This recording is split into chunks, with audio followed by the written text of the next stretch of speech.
ذرا اس آیت پر اب نگاہ کو مرتکز کیجئے، انسان کا خسارہ کیا ہے؟ دیکھیے، سب سے پہلے میں آپ کی توجہ دلاؤں گا، ذرا آنکھیں کھول کر قلب حساس کے ساتھ نوع انسانی کا مشاہدہ کیجئے، کیسے کیسے دکھ، کتنی تکلیفیں، کتنی محنت، کتنی مشقت ہے جو ہر انسان کا مقدر۔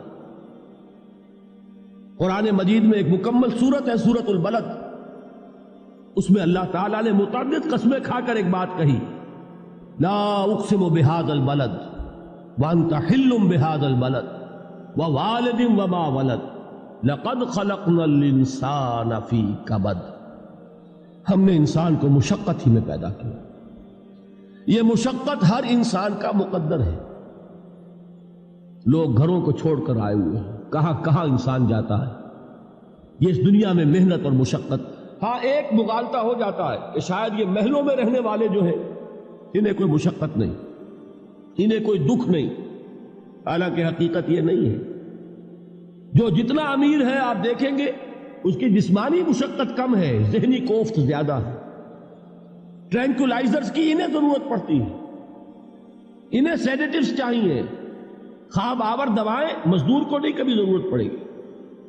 وہ 8 گھنٹے کی محنت کرنے کے بعد احساس ہوتا ہے کہ وہ صبح ہی کی خبر لے گا۔ اور یہ وہ لوگ ہیں کہ جن کو ہپنوٹکس، خواب آور دوائیاں، سیڈیٹیوز، مسکن ادویات، یہ سارا لیبلیم اور یہ ویلیم اور یہ فلاں اور یہ فلاں، یہ کت کہاں جاتے ہیں؟ ذہنی سکون اور اطمینان انسان کو حاصل نہیں۔ کسی کی جسمانی مشقت ہے، کسی کی ذہنی مشقت۔ میں آپ کو یاد دلانا چاہتا ہوں مہاتما گوتم بدھ کا معاملہ۔ 30 برس کی عمر میں کپل وستو کا شہزادہ محل کو چھوڑ کر نکل گیا، جوان بیوی کو سوتا ہوا چھوڑ کر گیا، شیر خوار بچے کو چھوڑ کر گیا۔ راجدھانی میں رہنے والا محل کا باسی، جسے یہ معلوم ہے کہ باپ کے بعد مجھے یہ سلطنت ملنے والی ہے، کیوں گیا؟ کبھی کبھی آپ نے سوچا؟ اس نے انسان کے غم اور دکھ کا مشاہدہ کیا۔ اس نے دیکھا کوئی اندھا ہے، ٹھوکر کھا کر گر رہا ہے، کوئی والدین کھڑے ہوئے رو رہے ہیں اور ان کی نگاہوں کے سامنے ان کا نہایت محبوب بچہ دم توڑ رہا ہے اور وہ کچھ نہیں کر سکتا۔ اس نے سوچا یہ صدمہ کیوں ہے انسان کا، یہ دکھ اس کا مقدر کیوں ہے؟ اس صدمے سے، اس دکھ سے نجات پانے کی بھی کوئی شکل ہے کہ نہیں؟ انسانوں کی ایک عظیم اکثریت، شاہ ولی اللہ دہلوی رحمۃ اللہ علیہ کے الفاظ ہیں کہ وہ لگدو اونٹ اور کولو کا بیل بن کر زندگی بسر کرتی ہے۔ جو 8 گھنٹے تک اینٹیں ڈھو رہا ہو، اس شخص کا تصور کیجیے، وہ واقعی انسان ہے یا حیوان بن گیا ہے؟ اور 8 گھنٹے کی اس محنت کے بعد بھی ہو سکتا ہے کہ 2 وقت کی روٹی اسے پوری نہ ملے۔ اور یہ تو ہو سکتا ہے، نہیں ہوتا ہے کہ اگر بچہ بیمار پڑ گیا ہے تو شاید کوئی برتن بیچے بغیر اس کی دوا کا سامان نہ کر سکے۔ ایسا شخص کتنے بوجھوں تلا دبا ہوا ہے، کتنی مشقت کے اندر پسا ہوا ہے۔ لگدو اونٹ اور کولو کا بیل، انسانوں کی عظیم اکثریت کی سطح پر زندگی بسر کرتی ہے۔ لیکن آپ کو معلوم ہے کہ کولو کے بیل کے لیے مشقت ہی مشقت ہے، اس کے احساسات یہ نہیں ہیں جو کہ ان سے انسان کو جو صدمہ پہنچتا ہے۔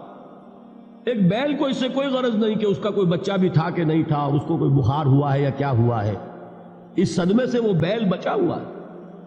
گھوڑے کو کوئی پتہ نہیں کہ میرا بھی کوئی اولاد میری ہے یا نہیں ہے، اور مجھے اس کا کوئی صدمہ ہے یا دکھ ہے، کوئی پتہ نہیں۔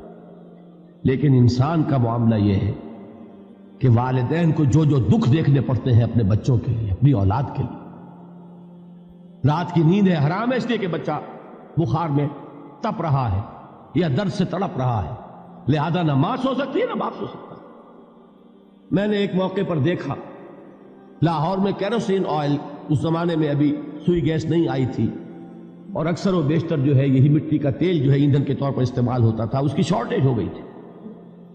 تو کئی فرلانگ لمبی قطاریں لگتی تھی ان دکانوں کے باہر، ڈپوں کے باہر، اور ایسے منظر بھی کہ ایک خاتون برقع پوش، ایک گود میں بچے کو لیے ہوئے، ایک کی انگلی پکڑے ہوئے، بوتل ہاتھ میں لیے ہوئے تیل کے لیے، اور کئی گھنٹے کھڑی ہے دکان۔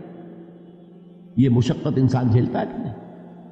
غالب نے اس کا نقشہ کھینچا ہے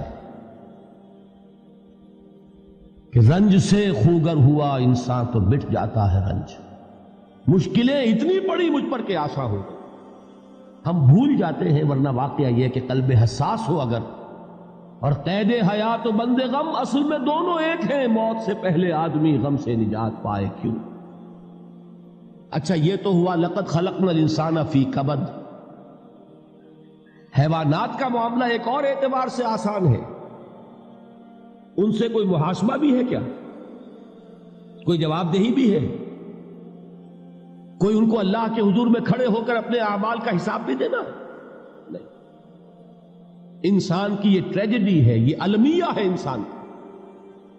اس کو بھی قرآن مجید کی ایک سورت میں قسمیں کھا کر اذا السماء انشقت، اس کے بعد کیا فرمایا؟ یا ایھا الانسان انک کادح الی ربک کدحا فملاقیہ. اے انسان، تیرا المیہ، تیری ٹریجڈی اس سے کہیں بڑھ کر ہے.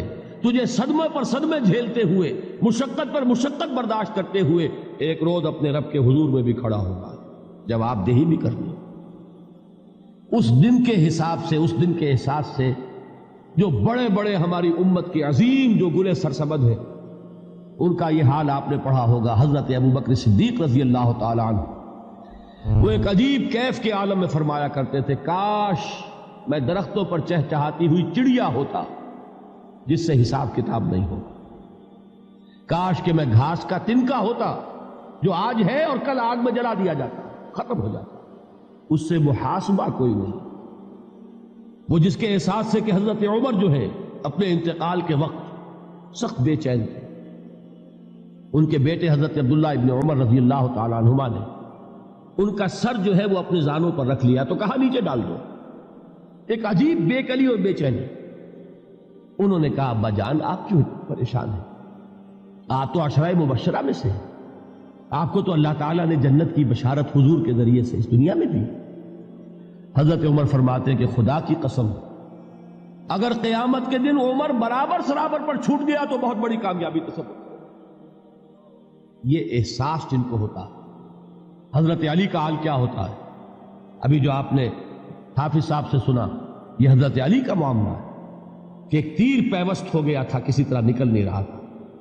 حضرت علی نے فرمایا کہ اچھا چھوڑو مجھے، میں نماز کی نیت باندھتا ہوں. نماز کی نیت پڑھتے تھے تو لرزتے تھے، کانپتے تھے. کس کے سامنے کھڑا ہوں اور کس کے سامنے مجھے ایک دن جواب دہی کے لیے کھڑا ہونا ہوگا. لن تزولا قدم ابن آدم، حضور نے خبر دی ہے ابن آدم کے قدم ہل نہیں سکیں گے.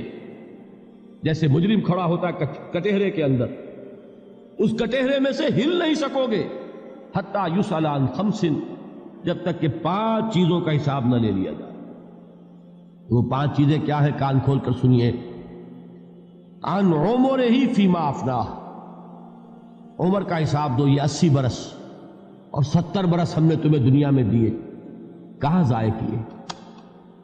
وعن شبابہ فیما ابلاہ، اور خاص طور پر جوانی کا دور، امنگوں کے دن، ولولے ہوتے ہیں، قوت ہوتی ہے، توانائی ہوتی ہے، آدمی چلتے ہوئے زمین پر پاؤں مارتا ہے، قوت جو ہے وہ اپنا اظہار چاہتی ہے. یہ جوانی کہاں گلائی؟ حساب دو، ایک ایک لمحے کا حساب دو. وَعَن مَالِهِ مِنْ أَيْنَ اكْتَسَبَهُ وَفِيمَا أَنْفَقَهُ، ایک ایک پائی کا حساب دو. مال کا کہاں سے کمایا تھا، حلال سے کہ حرام سے، اور کہاں خرچ کیا تھا، گل چھروں میں، عیاشیوں میں، یا نیکی کے کاموں میں، ادائے حقوق اللہ کے دین کے لیے. 4 سوال ہو گئے. 2 زندگی کے بارے میں، ایک زندگی پوری بحیثیت مجموعی کہاں کس کام میں لگائی، اور خاص طور پر شباب کا دور کہاں لگایا. 2 سوال مال کے بارے میں، کمایا کہاں سے، حلال سے کہ حرام سے، جائز سے کہ ناجائز سے، خرچ کہاں کیا. اور آخری سوال وعما عمل فیما علم، جو علم حاصل کیا تھا اس میں عمل کتنا کیا. علم کے انبار لگاتے چلے گئے اور عمل کے آغاز کی بھی نوبت نہ آئی. یہ علم جو ہے یہ اس روز سب سے بڑا وبال بن جائے گا. انسان اتنا علم اور عمل کچھ نہیں، بجائے کہ کریڈٹ کا ذریعہ بنے یہ الٹا ڈیبٹ کا کھاتہ بن جائے. یہ جواب دہی کا احساس ہے کہ جس کی وجہ سے انسان کی ٹریجڈی جو ہے وہ دوہری ہے. کوئی حیوان اتنے بوجھ تلے نہیں. مشقت کی، محنت کی، اس زندگی میں ختم ہوئے، اس کے بعد کوئی محاسبہ نہیں. اس کو بھی غالب نے خوب کہا ہے کہ اب تو گھبرا کے یہ کہتے ہیں کہ مر جائیں گے، اور مر کے بھی چین نہ پایا تو کدھر جائیں. یہ ہے وہ ہیومن ٹریجڈی